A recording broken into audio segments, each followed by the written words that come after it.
إن الحمد لله نحمده ونستعينه ونستغفره ونعوذ بالله من شرور أنفسنا ومن سيئات أعمالنا. من يهده الله فلا مضل له ومن يضلل فلا هادي له. وأشهد أن لا إله إلا الله وحده لا شريك له. وأشهد أن محمدًا عبده ورسوله وخليله وصفيه. نشهد أنه بلغ الرسالة وأدى الأمانة ونصح الأمة ومحى الظلم وكشف الله به الغمة وجاهد في الله حق جهاده حتى أتاه اليقين. أما بعد، يا أيها الذين آمنوا اتقوا الله حق تقاته ولا تموتن إلا وأنتم مسلمون. يا أيها الناس اتقوا ربكم الذي خلقكم من نفس واحدة وخلق منها زوجها وبث منهما رجالا كثيرا ونساء. واتقوا الله الذي تساءلون به والأرحام إن الله كان عليكم رقيبا. يا أيها الذين آمنوا اتقوا الله وقولوا قولا سديدا يصلح لكم أعمالكم ويغفر لكم ذنوبكم ومن يطع الله ورسوله فقد فاز فوزا عظيما. اللهم اجعلنا من الفائزين فوزا عظيما. عباد الله، فإني أوصيكم وأوصي نفسي أولا بتقوى الله عز وجل، فقد فاز المتقون. نحن في شهر عظيم، شهر من الأشهر الحرم، شهر ذو القعدة أو شهر ذي القعدة، الذي قال الله فيه: إن عدة الشهور عند الله 12 شهرا في كتاب الله يوم خلق السماوات والأرض منها 4 حرم ذلك الدين القيم فلا تظلموا فيهن أنفسكم. عباد الله أيها المسلمون.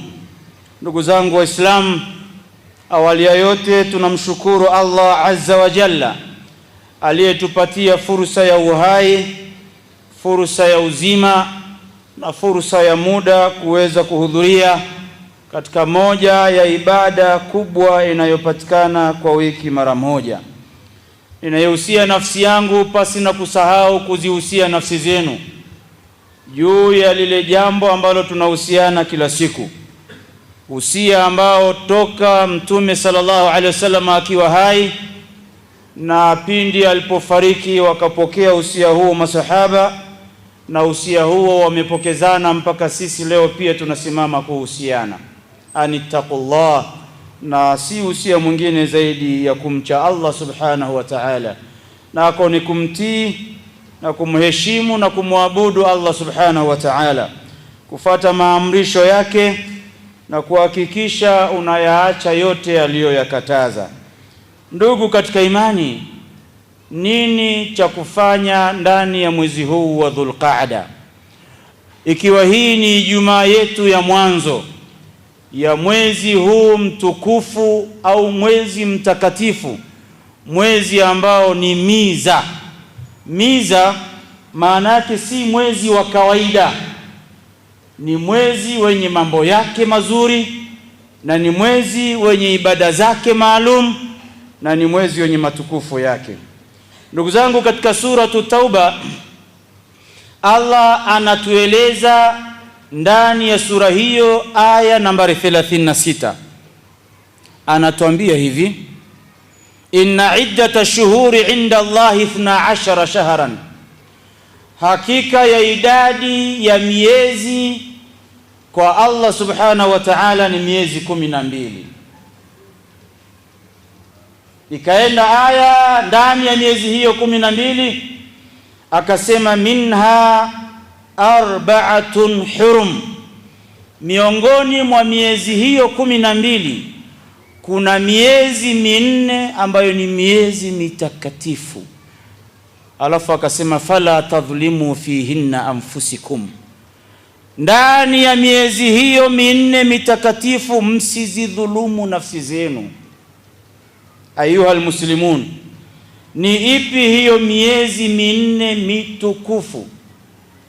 Ni huu tulionao Dhulqaada, na huo unaofuata unaitwa Dhulhijja, na baada ya Dhulhijja unakuja Muharram, na baada ya Muharram itaruka mingine katikati, tunaenda kukutana na Rajab. Na akasema Mtume wa Rajabun mudhar, na mwezi wa Rajab ambao umejitenga na miezi, yani katika ile silsila ya miezi. Kwa hiyo mitatu imefuatana, Dhulqaada, Dhulhijja na Muharram. Dhulqaada ndio huwa. Kama hatuna desturi ya kufuatilia miezi, hii ni Ijumaa ya kwanza ya mwezi wa Dhulqaada. Ni mwezi ambao Makuraishi pamoja na utundu wao na umahiri wao katika vita, lakini ulikuwa ukifika mwezi wa Dhulqaada wanasimamisha vita, na wao walikuwa sio Waislamu.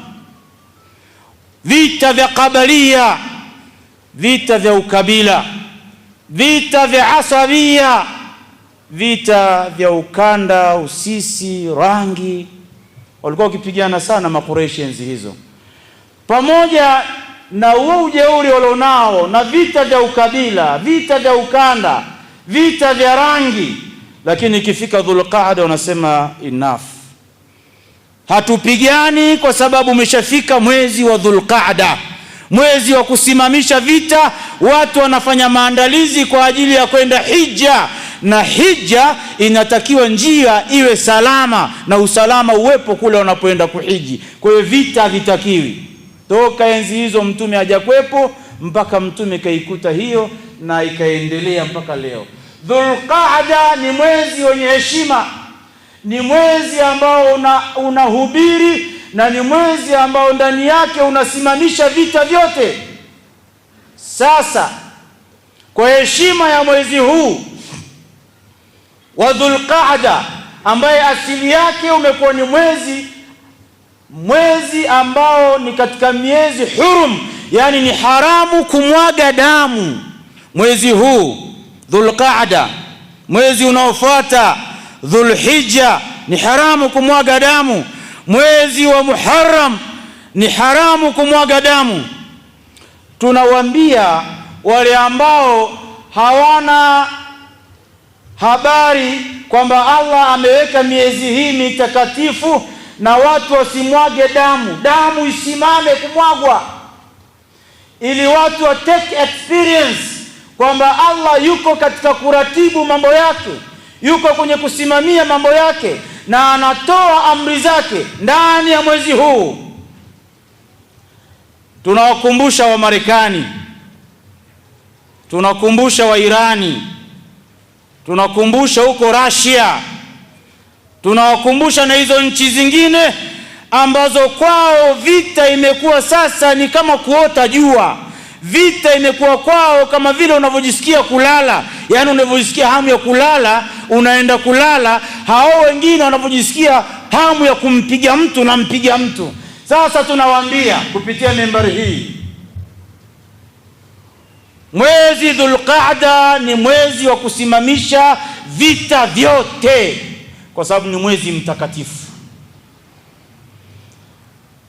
Wewe kataa kwa sababu una mabavu, lakini ujumbe utakuwa umeupata. Allah katika miezi 12 ameweka miezi 4. Hii ni miezi mitakatifu, na miongoni mwa miezi hiyo ni huu tulionao unaitwa Dhulqaada. Simamisheni vita, watu wapumue. Simamisheni vita, ustawi wa jamii uendelee. Allah anataka watu wazaliane, watakapozaliana watu wapate kumwabudu Allah subhanahu wa ta'ala. Ana akasema Mtume sallallahu alaihi wasallam, tazawwajul waluda alwaduda fa inni ubahi bikum al-umam yawm al-qiyamah, oweni mnaowapenda katika wanawake, lengo mpate kuzaliana. Tayib, tukishazaliana Mtume anasema nitajifakharisha kesho siku ya kiyama kuwa na watu wengi walionisapoti.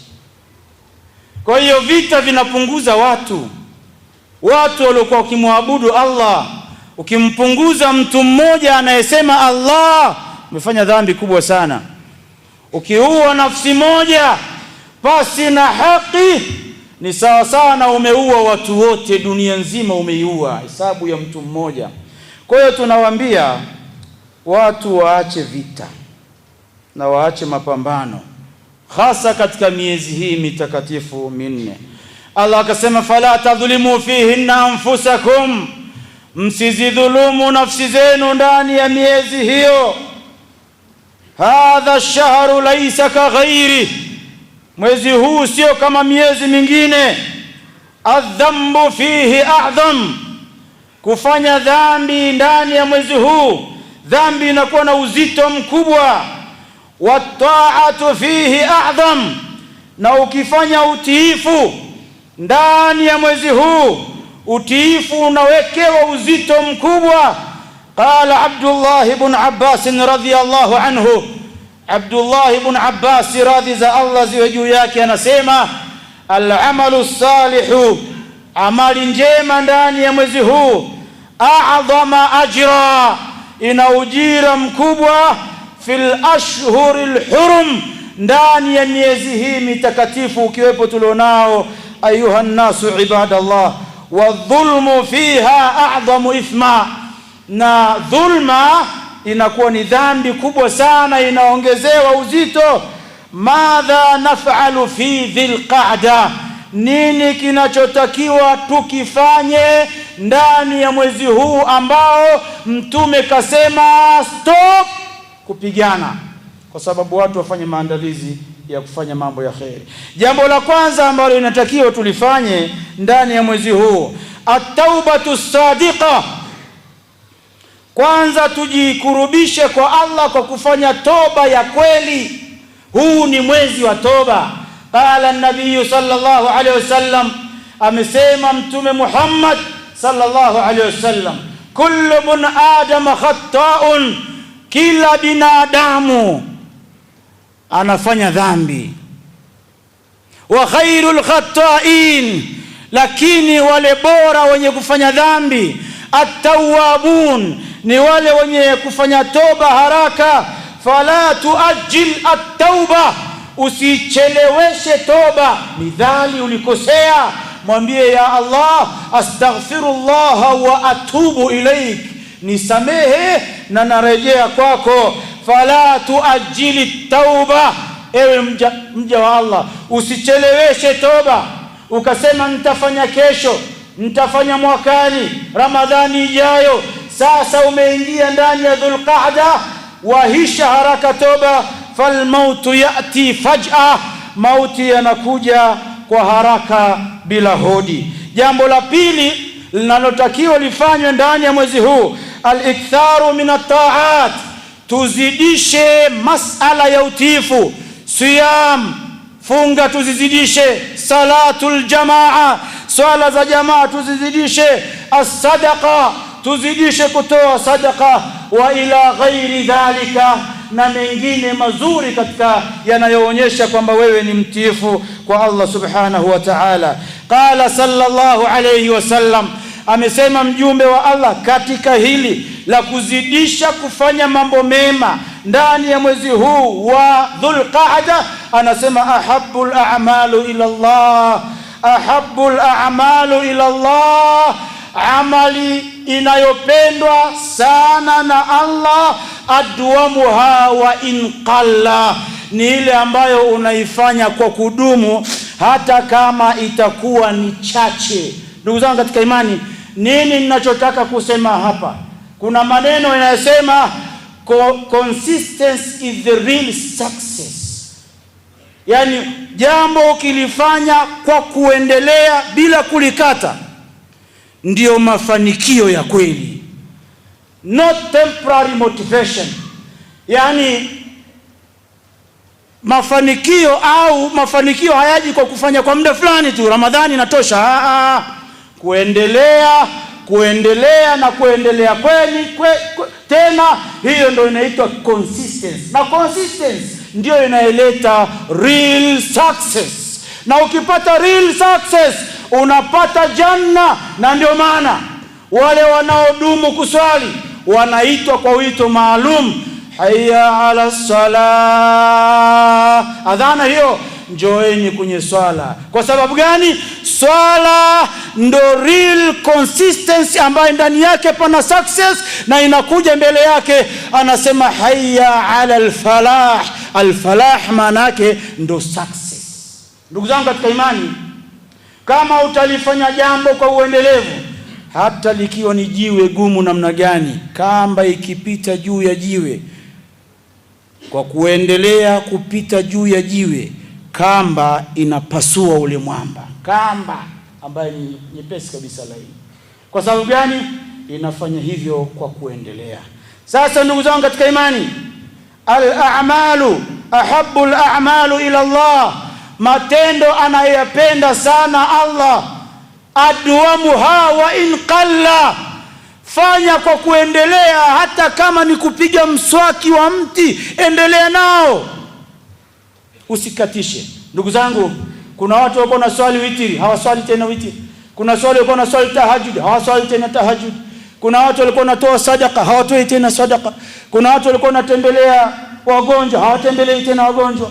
Kuna watu walikuwa wanatembelea wafungwa, hawatembelei tena wafungwa. Ndugu yangu Muislamu, ni bora utenge kwa mwezi mara moja kutembelea wagonjwa, lakini iwe ni maisha yako yote. Ni bora kutoa sadaka ya shilingi 100 kila siku kuliko kutoa 100,000 ya siku moja kwa mwaka. Kidogo cha kuendelea kinapendeza zaidi. Na hapa ni wasihi ndugu zangu, anza leo, weka program zako kwamba kila Ijumaa zote zilizobaki katika maisha yangu, msikiti wowote nitakao kwenda kuswali, niache shilingi 1,000 pale. Maisha yangu yote, uone kama utakwama, uone kama utafeli, uone kama mambo yako atasimama. Wallah wa billah wa tallah, mali yako haitopungua kwa wewe kutoa sadaka, afya yako haitotetereka kwa wewe kutoa sadaka, familia yako haitokusaliti kwa wewe kutoa sadaka. Bali fanyeni hivyo na muweke azma hiyo katika maisha yetu yalobaki. 1,000 kwa Ijumaa zilizobaki zote za maisha yako, ukidumu nayo, Allah tujalie katika hao. Thalithan, jambo la tatu ambalo linatakiwa tulifanye ndani ya mwezi huu wa Dhulqa'da, hifdhul lisan. Tuhifadhi ndimi zetu.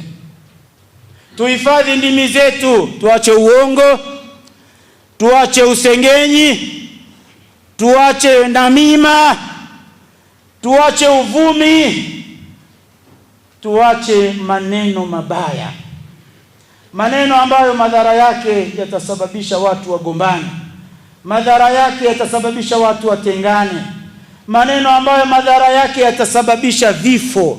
Hayo maneno tuyaache ndani ya mwezi huu, na tuyaache ndani ya miezi mingine inayofuata. Mtume sallallahu alaihi wasallam akasema, kam min kalimatin tahwi bi sahibiha, ni maneno mangapi yanamuingiza huyo msemaji, yanamuingiza katika moto wa jahannam. Na haya maneno yamesemwa na Mtume, wa hal yakubbu an-nasu fi an-nar ala wujuhihim illa hasaida alsinatihim. Je, watu hawatotiwa motoni kwa wingi kwa sababu ya ndimi zao? Maana yake ni kwamba jawabu naam, watu watahukumiwa kwenda motoni kwa sababu ya ndimi zao. Tuzihifadhi ndimi zetu. Angalia unaongea nini, wakati gani, unaongea na nani, na hilo unaloliongea litaleta faida au litaleta hasara. Ikiwa linaleta faida, liseme, wa man ahsanu qawlan mimman daa ila Allah. Ni maneno gani mazuri zaidi ya yale ambayo unawaambia watu njoeni kwa Allah. Hayo ndo the best kuliko yote. Lakini maneno yote yale ambayo yanawafukuzisha watu, yanawagombanisha watu, yanawafitinisha watu, zuia ulimi wako. Muadh bin Jabal aliambiwa na Mtume sallallahu alaihi wasallam baada ya Muadh kusema, ya Rasulullah, ewe mjumbe wa Allah, hebu niambie niusie nini katika maisha yangu. Mtume anamwambia Muadh, na maneno hayo hajaambiwa Muadh, tunaambiwa sisi, kufa alaika hadha. Muadh anaambiwa zuia hii. Mtume akautoa ulimi wake akaushika, akamwambia Muadh, kama unataka kuangamia tumia vibaya ulimi. Kufa alaika hadha, zuia ulimi wako. Sio kila muda unaweza ukasema, ulimi utakuja kukuponza. Tukizingatia maneno haya ya bwana Mtume sallallahu alaihi wasallam kwa Muadh bin Jabal, tukayatoa huko mpaka hapa tulipo, tukaishi nayo, wallahi tutaishi salimina mutmaini, tutaishi salama kwa amani na kwa kuheshimiana. Rabi'an, jambo ambalo nitakiwa tulifanye ndani ya mwezi huu wa Dhulqa'da, al-istidadu lilhaji, kufanya maandalizi kwa ajili ya hija. Ndugu zangu katika imani, kuna watu wamejaliwa kile walichojaliwa, kwa sababu hija liman istata'a ilayhi sabila. Hija ni kwa ajili ya wenye uwezo, na uwezo umegawanyika sehemu tatu: uwezo wa mali, uwezo wa afya na uwezo wa amani. Maana yake nini? Huruhusiwi kwenda hija ukiwa una mali, afya huna. Lazima utibu afya yako kwanza, na ndio maana kabla ya kwenda hija unatibiwa na unachomwa sindano za kuambukiza au kuambukizwa. Maana yake tibu kwanza afya yako. Usilazimishe kwenda hija ukiwa mgonjwa, kwamba nikifia huko itakuwa ni bora zaidi. Ukifa unaweza ukaenda pabaya zaidi, kwa sababu umeambiwa liman istata'a ilayhi sabila, afya ukuwa nayo, kwa nini umelazimisha hija? Lakini jambo la pili, lazima kuwe kuna amani huko unapoenda. Huo mji unaoenda kuhiji, amani ipo? Je, njia unayopita kwenda hija, hapa njiani amani ipo? Je, nchi unayotoka wewe amani ipo? Kama amani nchini kwako ipo, njiani ipo, kule unapokwenda ipo, wewe tayari umeshalazimishwa kwenda kuhiji. Jambo la tatu, fedha. Panahitajika pesa za kwenda nazo huko, tiketi, hoteli za kulala, chakula, kila kitu kinahitaji pesa. Na matangazo huwa yanatolewa, hija mwaka huu ni $6,500, $7,500, hoteli yetu iko karibu kabisa na haram, tutakupa huduma kadha wa kadha. Vyote vinahitaji fedha. Liman istata'a ilayhi sabila. Usiuze nyumba kwa sababu unataka kwenda kuhija. Nyumba baki nayo, wewe huna uwezo. Sasa tunawaambia wale ambao fedha wanayo, wale ambao amani nchini kwao ipo, lakini pia kule unapokwenda ipo, kwa nini mpaka sasa hujafanya maamuzi ya kwenda hija? Au unataka Allah akunyang'anye hicho ulicho nacho ampe mwingine ili mwakani huyo mwingine aende? Ninahusia nafsi yangu pamoja na kuwahusia wale wenye uwezo wa kwenda hija, na miezi ya hija ndio hii. Dhulqa'da ndio mwezi wa hija ambao mbele yake kuna Dhulhijja. Sasa kama hujafanya maamuzi hayo, unasubiri nini? Una matumaini kwamba mwakani utakuwepo hai? Una garantii kwamba wewe utaendelea kuishi tu? Ndugu yangu, nenda hija. Hii ni nguzo, imeshakuwa wajibu kwako. Uwezo unao, afya unayo, siha unayo, amani ipo, nenda kahiji, tekeleza wajibu huo. Na anaokuita kule ni Allah, sio binadamu yoyote yule. Allah anasema, wadhin fi nnasi bilhajj yatuka rijalan wa ala kulli dhamirin yatina min kulli fajjin amiq. Watangazie watu juu ya hija, mje mnitembelee mimi, siaha. Kama unafanya tourism, basi tourism iliyotangazwa ni ile ya kwenda hija. Nenda tourism ambayo ndani yake pana thawabu, ni ibada, ni uungwana, ni wema, ni msaada kwako na kwa wengine. Nenda tekeleza amri ya Allah subhanahu wa ta'ala. Aqulu ma sami'tum wa astaghfirullah li wa lakum wa lisairil muslimin wal muslimat fastaghfiruhu innahu huwal ghafurur rahim wa huwal barrul karim.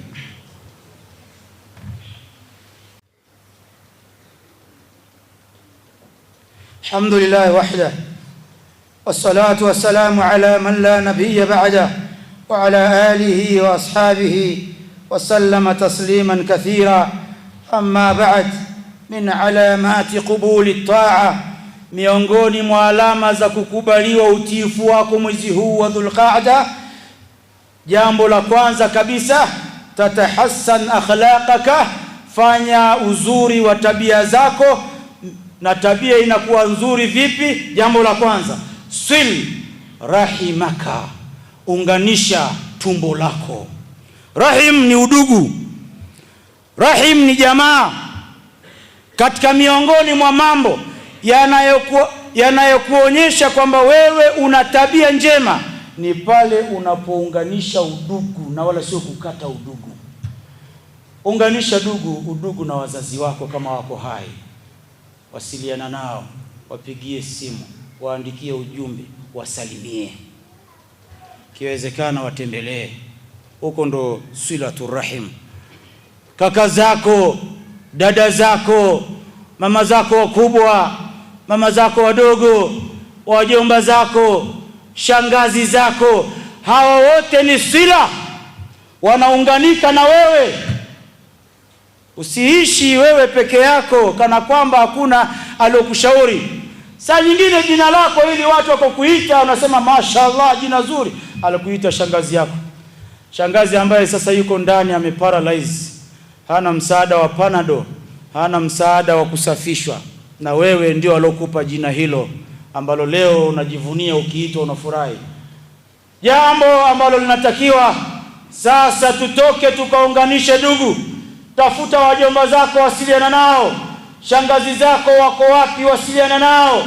Mama zako wadogo, mama zako wakubwa, dada zako, kaka zako, hao wanaitwa al-arham, ni ndugu wa karibu na wewe.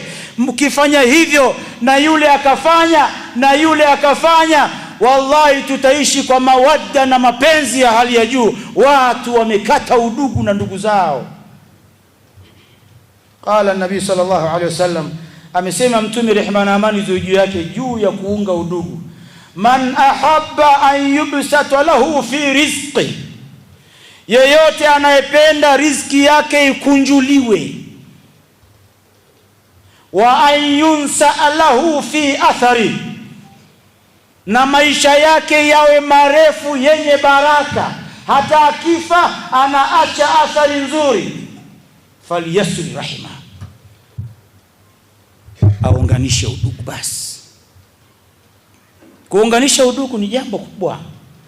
Leo ndugu hawaelewani, hawapatani, wanagombana, bali wanauana. Hii sio sera ya Uislamu. Sera ya Uislamu, nenda kaunganishe ndugu zako. Anapendeza yule anayeunga kuliko anayekata. Haidhuru katika jamii wako mliokosana nao katika ndugu zako, lakini wewe uwe wa kwanza kumsalimia, wewe uwe wa kwanza kumjulia hali. Na haya ndio maelekezo ya Mtume sallallahu alaihi wasallam. Jambo la pili, samih man dhalamaka, msamehe aliyokudhulumu. Yumkini kuna mtu ulimwazima jambo, amekudhulumu, mwambie nimekusamehe. Kusamehe jambo ni kuitengeneza afya yako na kujihakikishia kwamba maisha yako yanakuwa hayana wasiwasi. Kukaa bila msamaha kwa mwenzako, unajitengenezea weapons bomb, unajitengenezea heart attack katika moyo wako, unajitengenezea diabetes ilipuke haraka ufe. Kwa sababu gani? Umewekeza mambo kwenye kifua chako, umeyalundika, utaki kuyasamehe. Tangazeni msamaha kwa watu. Allah subhanahu wa ta'ala ameshatangaza msamaha kwa watu wote. Lau balagha dhunubuka hanana as-samaa. Sikiliza tangazo la Allah juu ya msamaha, hadithi al-Qudsi hiyo. Laiti dunia yote ingejaa madhambi yako, alafu ukaniomba msamaha, basi Allah anasema nafuta yote afu na kuingiza peponi, wala ubali. Allah ndio sera zake za msamaha, na anajua binadamu wanakosea, binadamu wanakoseana, akaweka msamaha mbele. Tusameheane, tuombane msamaha, na hizi ndio sera za dini ya Kiislamu. Usiweke jambo moyoni, utakufa haraka. Ruhusu kusamehe. Waliafu waliyasfahu. Allah anasema katika suratu Nur, sameheni halafu mpotezee kabisa kama hujawahi kufanya kosa lolote au hujawahi kufanyiwa kosa. Hiyo ndio sera za Allah. Allah anasemaje? Inna Allaha ghafurur rahim. Aya hizi zimejirudia zaidi ya 300. Inna Allaha ghafurur rahim. Allah anasamehe, Allah anasamehe, Allah anasamehe. Maana yake nini? Makosa yapo. Ukikosewa au ukikosea, ombaneni msamaha. Walkadhimina alghaidha, wale wanaozuia hasira zao. Walafina anin nas, na wakawa na desturi ya kusamehe. Utaishi miaka mingi sana. Watu wanakufa vifo vya ghafla na wanafanywa postmortem, anakutwa alikuwa na stress, alikuwa na mawazo, alikuwa na mambo ameyaweka kifuani kaondoka nayo. Tusiyaweke mambo hayo, mambo hayafai kuyaweka. Ndugu zangu katika imani, Allah subhanahu wa ta'ala tujalie min alladhina yastami'una alqawla fayattabi'una ahsana. Huu ni mwezi Dhulqa'da. Mwezi Dhulqa'da tuzidishe ibada. Mwezi huu Dhulqa'da tuzidishe sadaka. Ndani huu mwezi wa Dhulqa'da tuzidishe wema kwa wengine na tutoe sadaka kwa wengine. Hizi ni brush zinakuja kila baada ya miezi fulani, usibaki na madhambi. Mwezi wa Ramadhani tumefutiwa, tumeingia Shawwal. Mtume akasema ukifunga 6 tu Shawwal unasamehewa madhambi yako yaliyopita na yajayo. Hujafumba na kufumbua, umeingia Dhulqa'da. Dhulqa'da nazo unaambiwa amali ziko nyingi, ukizifanya kidogo unaingia Dhulhijja. Dhulhijja kuna funga za Arafa, ukifunga unasamehewa madhambi yako yajayo. Unaingia Muharram, ndani ya Muharram atakayefunga siku 9 kuna kifutio cha dhambi. Yani hakuna sekunde moja unayaachiwa wewe uende motoni. Allah jalla jalalu atujalie tuingizwe peponi kwa amali zetu tunazozifanya na kwa ridhaa yake na kwa huruma zake. Inna Allaha wa malaikatahu yusalluna ala an-nabi ya ayyuhalladhina amanu sallu alayhi wa sallimu taslima. Allahumma salli ala Muhammadin wa ala ali Muhammad kama sallaita ala Ibrahim wa ala ali Ibrahim wa barik ala Muhammadin wa ala ali Muhammad kama barakta ala Ibrahim wa ala ali Ibrahim fil alamin innaka Hamidum Majid. Allahumma a'izz al-islam wal muslimin wa adhill ash-shirk wal mushrikin wa nakis a'daaka a'daa ad-din wa akhtim lana bi khairin minka ya الراحمين. اللهم اغفر جميع المسلمين والمسلمات والمؤمنين والمؤمنات الأحياء منهم والأموات إنك قريب مجيب دعوات يا قاضي الحاجات ويا كافي المهمات برحمتك يا أرحم الراحمين. عباد الله، إن الله يأمر بالعدل والإحسان وإيتاء ذي القربى وينهى عن الفحشاء والمنكر والبغي يعظكم لعلكم تذكرون. اذكروا الله العظيم الجليل يذكركم واسألوه على نعمه يزدكم ولذكر الله أكبر والله يعلم ما تصنعون. أقم الصلاة.